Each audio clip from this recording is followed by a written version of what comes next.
Giliran Ibu Profesor Dokter, ini saya mau baca Iris Rengganis ini. Iris. Terima kasih Pak Karni dan yang terhormat semua panelis.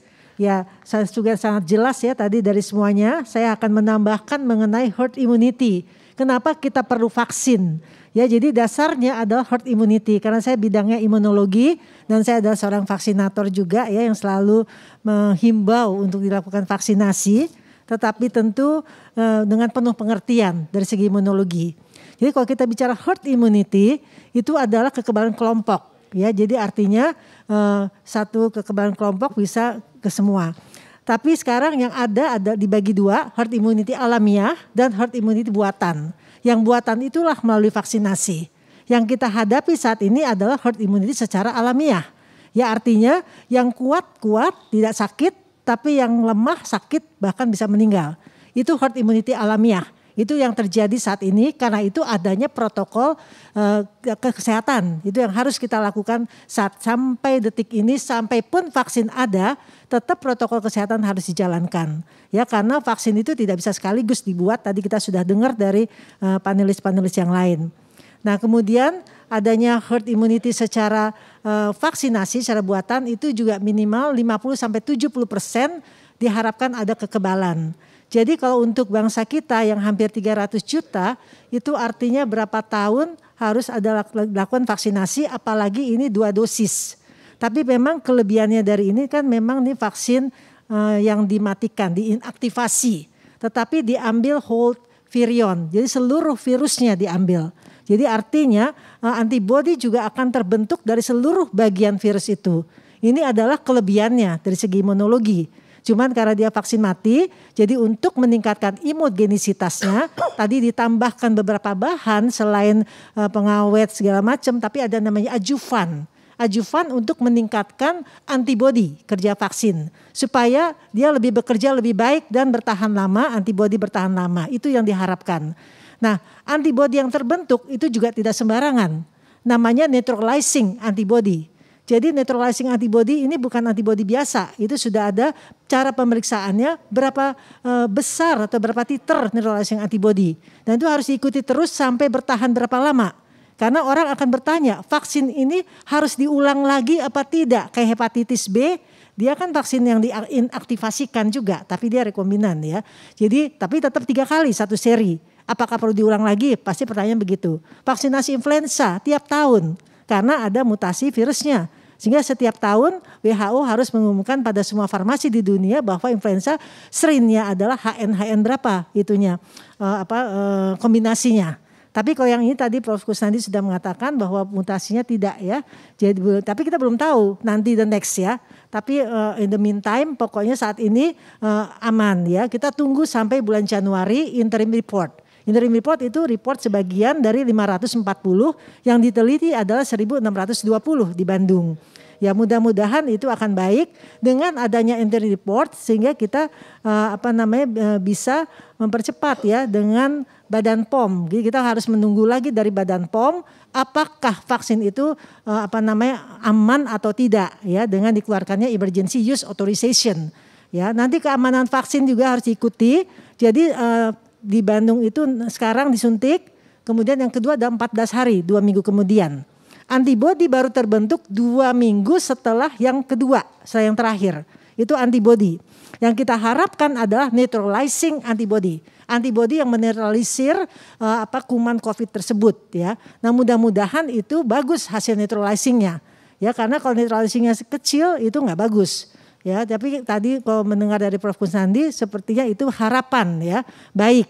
Kita anggap itu baik ya. Kemudian akan diikuti lagi 3 bulan efek sampingnya ada apa tidak dan 6 bulan dilihat.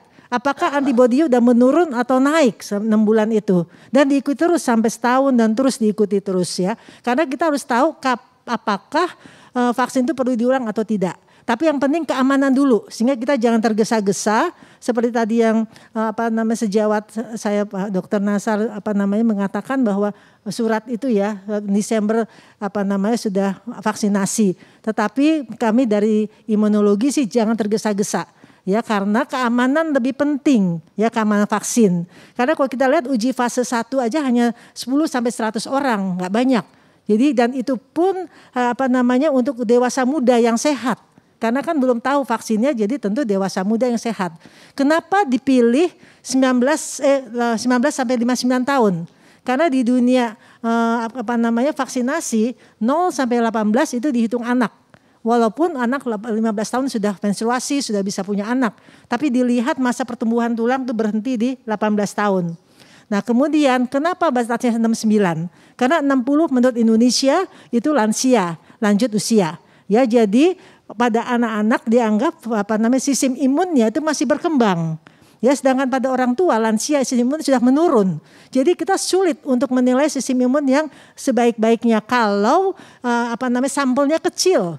Dan sampel kita kan kecil, hanya 1.620.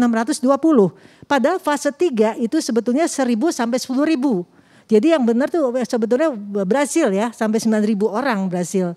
Ya sekarang sudah ada 6.000 yang sudah selesai, 3.000 lagi ini sebentar lagi ya di Brasil. Dan itu aneka ragam ya, Brasil aneka ragam karena memang sampelnya besar. Tapi kalau kita sampel kecil memang sangat setuju sekali dan sangat bijaksana diambil orang yang usianya adalah 19 sampai 59 tahun. Mengingat tadi yang saya katakan sistem imunnya lebih stabil pada usia itu. Jadi sebetulnya kalau kita lihat ini penelitian bagus sekali yang dilakukan Bio Farma.